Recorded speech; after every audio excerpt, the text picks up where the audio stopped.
Welcome back to Inside the Gun, the Gun Gallery's special series that lets you experience artwork in the Gun Gallery's collection through chats with Kenyon professors. Our special guests today are the German program. We have professors of German, Leo Riegert and Paul Gebhardt.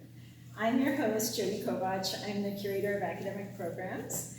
And the topic of our discussion today is three works of art that show a response to the politics and culture of Cold War Germany. I'll tell you a bit about each of these, and then we'll start talking.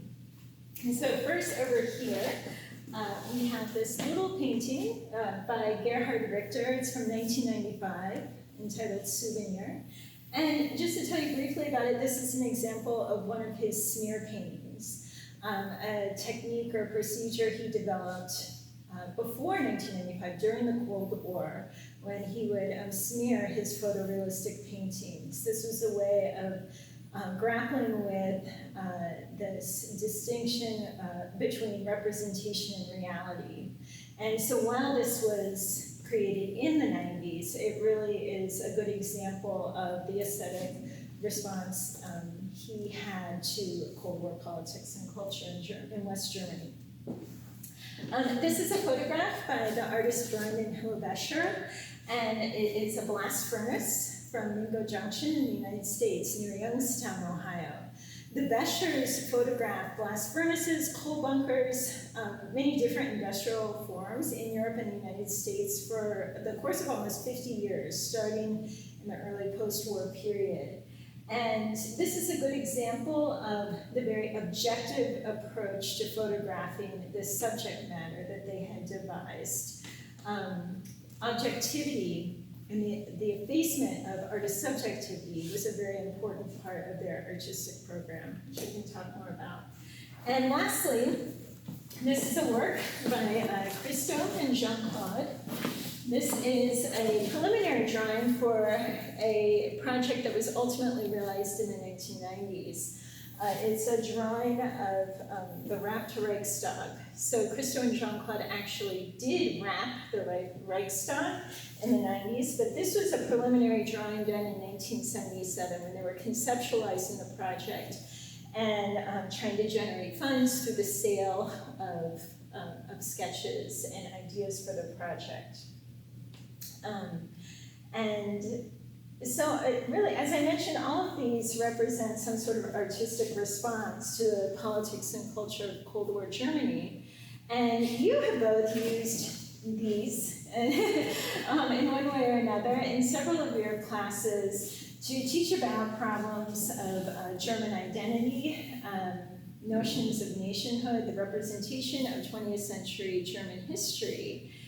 And so I'm hoping we can talk a bit about that today. And how artists were really struggling with the idea of art itself in the post-war period. How does art represent truth after World War II? What I'd like to ask each of you first, Leo and Paul, is, what really intrigued you most about any one of these works? Would you like to start? No, you.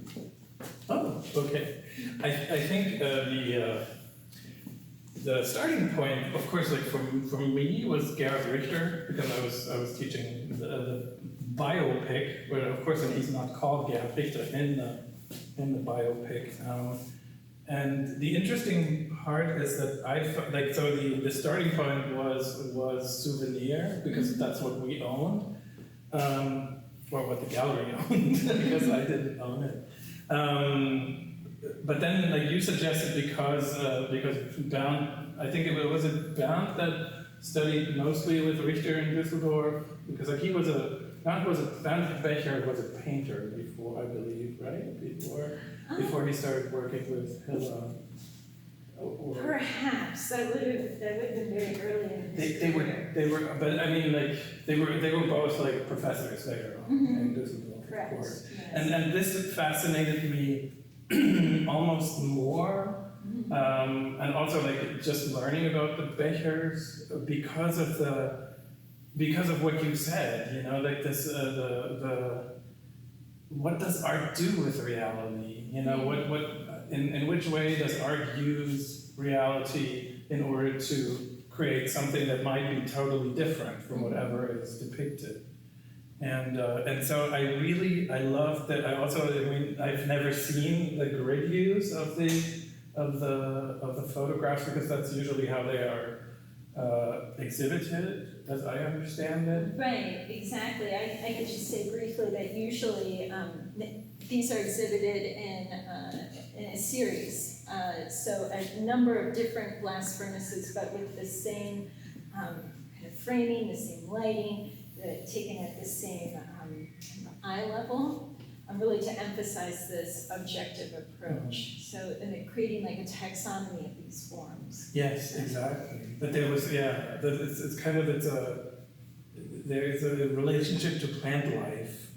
And and there were several fascinating things about it for me, like the things that you pointed out, to see, like, so where is the viewpoint, from which point is this taken, because like that is not something that you immediately think about, Yeah. And then also the complete lack of people, like that there's and basically I have never seen people in their photographs, which is also fascinating. So these would be, but also like what I liked about this, because like the film that we watched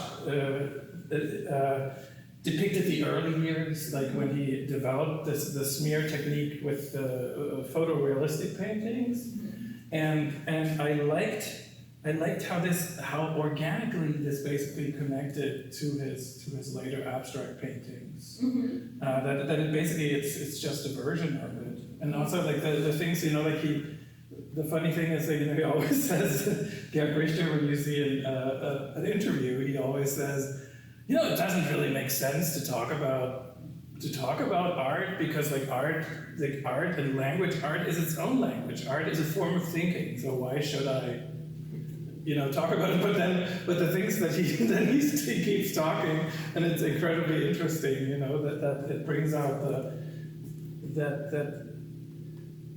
these, like the struggle, when you talked about the post-war struggle for German artists, how do we create truth in this historical moment, and that it always, like these artworks, they always draw your attention to the process, to the to say how did this come about? How did the artwork itself construct itself, which is kind of like a little bit like modernism, Right, I like how you said, how did it construct itself too, because I think in both cases both artists are trying to emulate like a mechanical process, or at least perform that, and it lends a tone of anonymity that I think is important to both of their artistic programs here. Yes. Yeah. So that would be. And then I'll step out of the way here. So Leo, I know you've used both of these for different classes, and maybe you could talk a bit about what you like about teaching with them, or what intrigues you about them. Well, I'll start with the Christo. I used this in a couple of classes, as you said, Joey, for looking at issues of German identity over time, actually, is sort of the way I've used it. And so I had students look into the history of the Reichstag building, which I think was first built, late 19th century. And had various functions throughout the course of German history. I think at the point where this drawing was made was in 1977. It was sort of the height of the Cold War,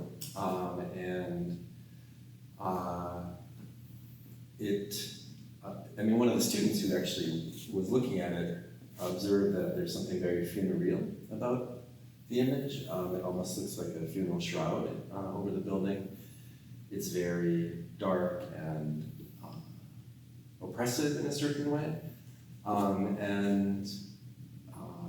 I don't know, you could read that as being representing sort of the Cold War at that point. And the fascinating thing is that this looks so much different than what it eventually turned out to be in the early 90s, which was much more celebratory for it. I don't know, I think as you talked about it, Joey, it almost looked more like a wrapped present. What finally happened, rather than this very dark and dismal image. And one could look at that as celebrating the fall of the wall and this triumphal moment in German history, as opposed to this kind of dark moment of the Cold War. And I think at this point in German history, it was more or less sitting empty. It was not used. It was in West Berlin, but the wall ran right behind it. It was very, very close to the wall. And so obviously when Christo made this, he had no idea. It all of a sudden occurred to me, I wonder what this would have looked like from the other side. People could have seen it. Although there was a large no man's land, sort of like right behind this is actually the Brandenburg Gate. Also a major symbol of Berlin, but on the other side of the wall, I think Reagan made a famous speech in front of the Brandenburg Gate. Mr. Gorbachev tear down this wall. I don't know when that was, 1983 or 4, maybe? Pre-88. Right. So all of as Berlin has always had its history sort of written kind of on the face of the city, and so the proximity of this and the Brandenburg Gate and the wall, I don't know, there's such a coming together of so many historical and political moments here. And the students, one of the things I remember is the students, we wondered about what these things along the bottom are, these dark contour or dark scratches, whether they're meant to represent trees or people or I don't know. So these are some of the things that occurred to my students when we were discussing this piece, and it was a good way, the contrast between this and what eventually came to fruition in the early 90s was a good way of talking about changes in German history, changes in German politics, changes in German identity. I actually find this more intriguing, I have to say. Kind of like Paul, even though this seemed more bombastic and large, I actually like this a great deal, but maybe that's their intention. I can't really say why. There's a kind of emptiness, vacuousness to it that is actually what makes it most intriguing. Just the way that object is just there. And it would be fascinating actually to see them in series, to see the grids, because the similarities and differences really are striking actually with pictures I've seen of the grids.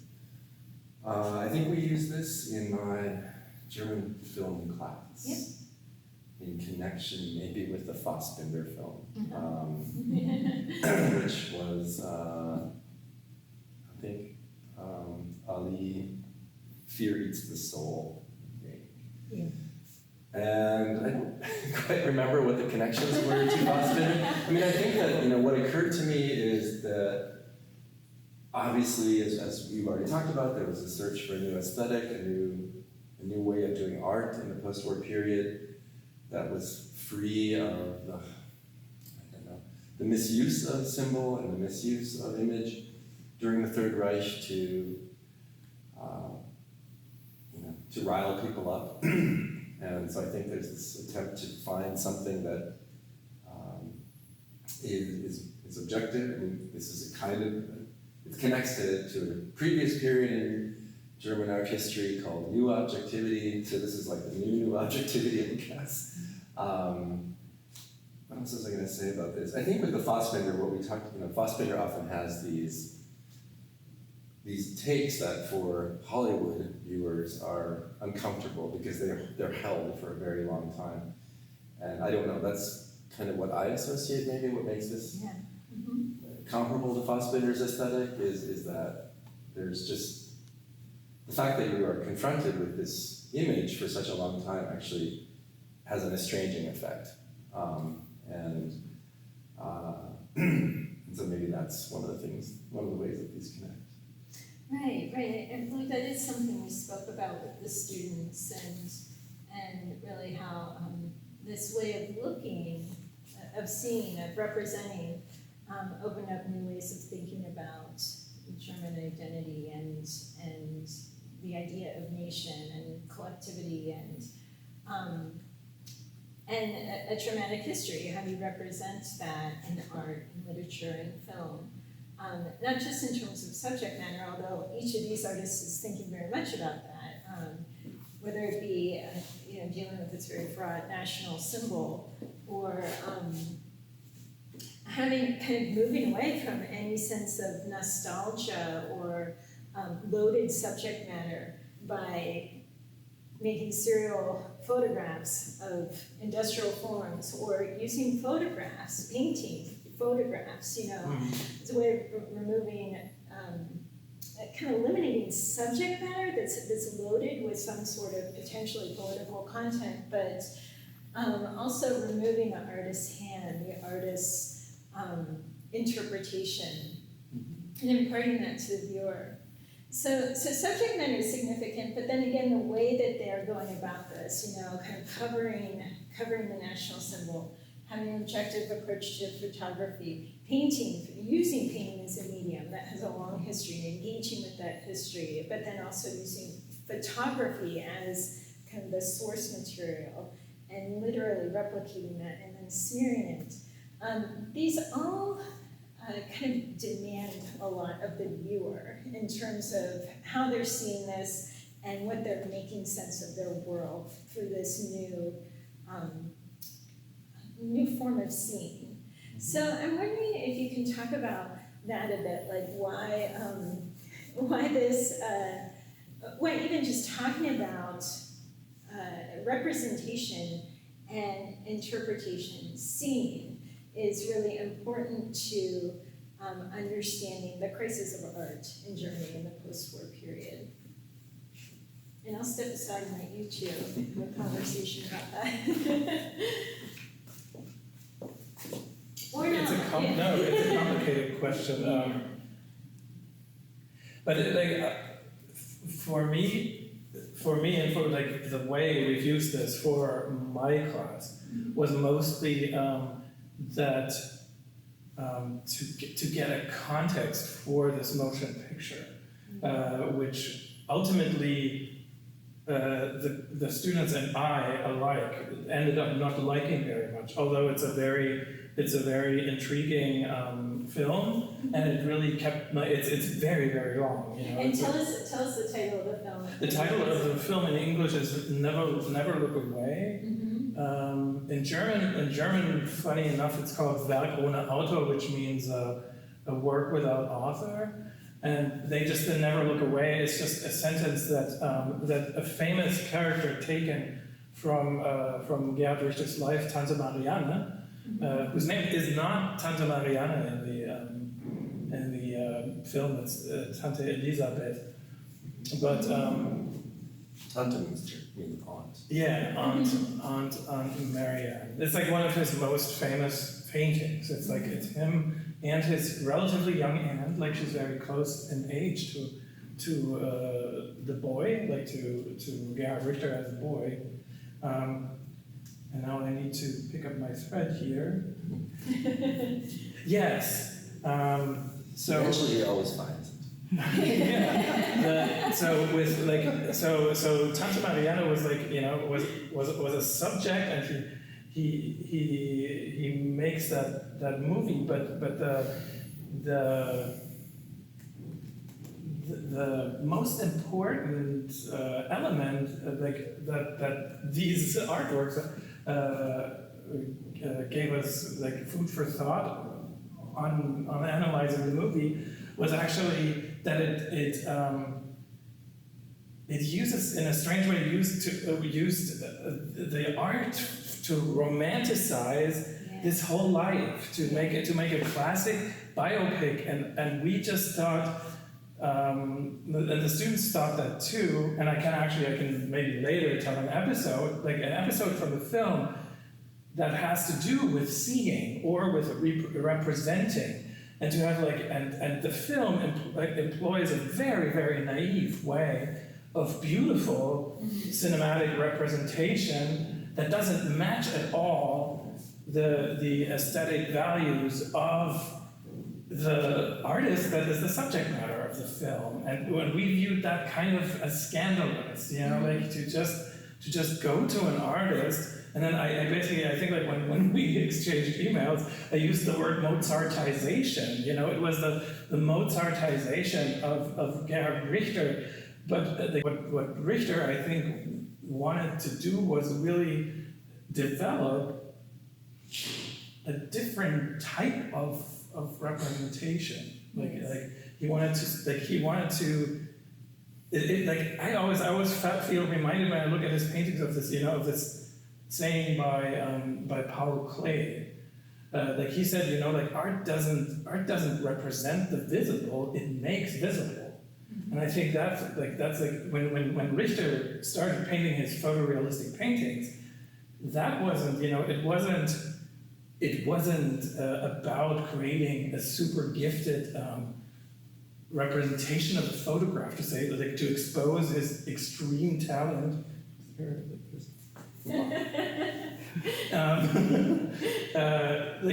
expose his extreme talent. Look, I can depict things in such detail that you can basically not tell whether it's a painting or a photograph. That wasn't, that was not at all the intention. He actually, I think he really very much denies the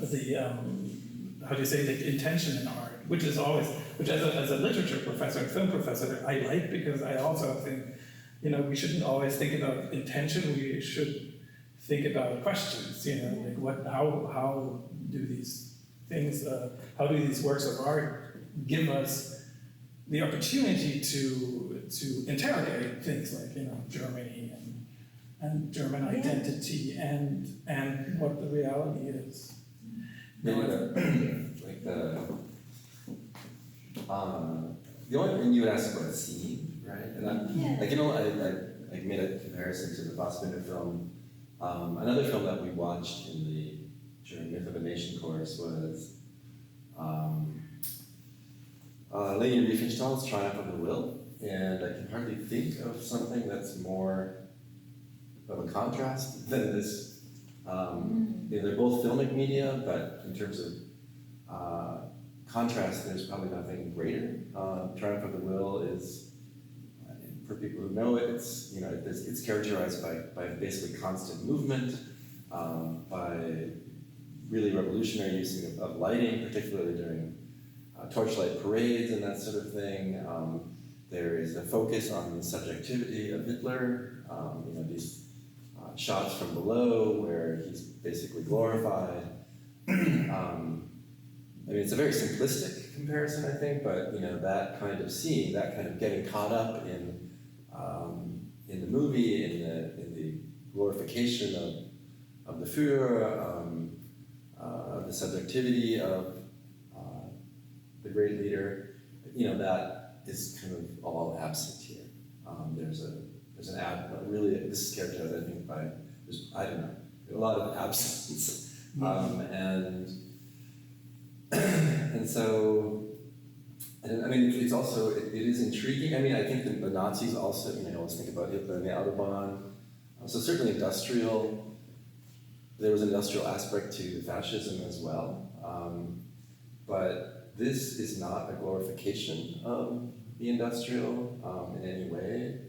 I don't think, that's like kind of what you were saying with socialist realism. What is the name of that film? There's a GDR film that I can't think of. There's lots of bulldozers and lots of building going on. I wish I could think of it. I think I'd send you the name of it. But industry played a huge role in the GDR as well. And I think this isn't actually the United States, you said, right? This is Ohio. This is, yes. But you would never know that. You never know, and they didn't necessarily want, even though the title indicates it, its location, it wasn't a celebration, as you've aptly pointed out. It was a celebration of the industrialization and modernization of post-war Germany in any sense. What is it though? I mean, there is that ambiguity that's so important to this photograph. And like what I read about the Bechers was like that most of like these industrial, there are certain series that they did that are really tied to a individual country, to a special name. For example, like the water towers, because like that is a structure that Germany has them from time to time, but they're very prominent basically in every American town, especially in the Midwest, you know, and the South, I would say, or in Gambier.